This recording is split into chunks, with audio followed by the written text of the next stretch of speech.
জীৱন্তৰ পূৰ্ণ কৰিব। বন্দী দিৱসৰ বাহাৰ আপোনাৰ লাৰু লোৱা কুপনখন নিৰ্মালীৰ লগত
বিশেষ মাহাত্ম্য কি?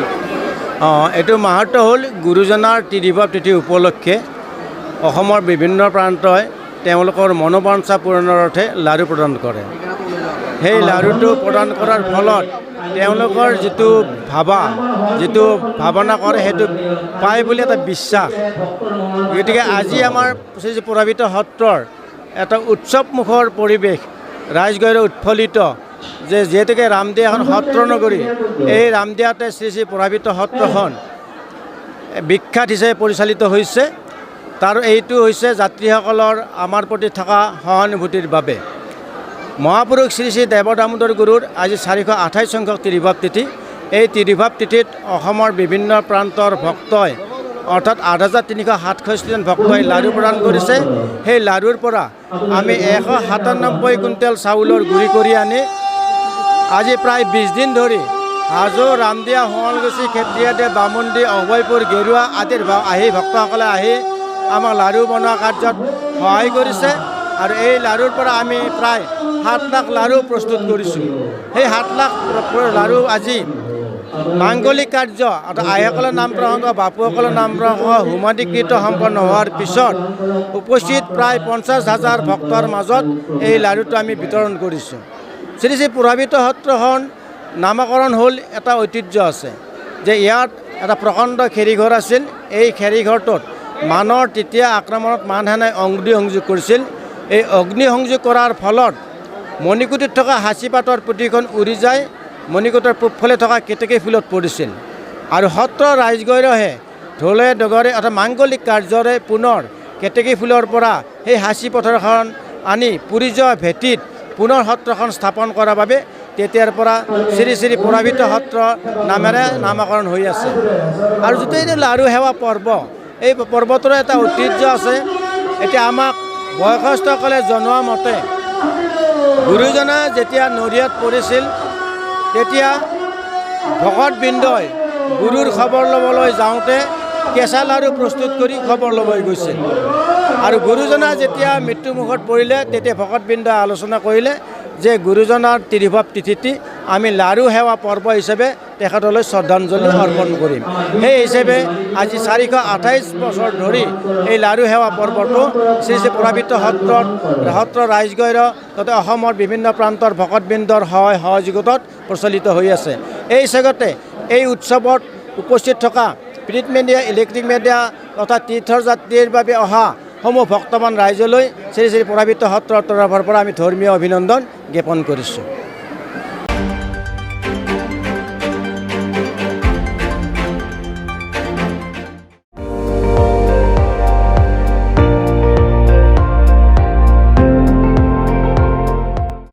আপুনি চাই আছে ND24, সৰ্বশ্ৰেষ্ঠ নহয় সৰ্বোত্তমৰ দৌৰত।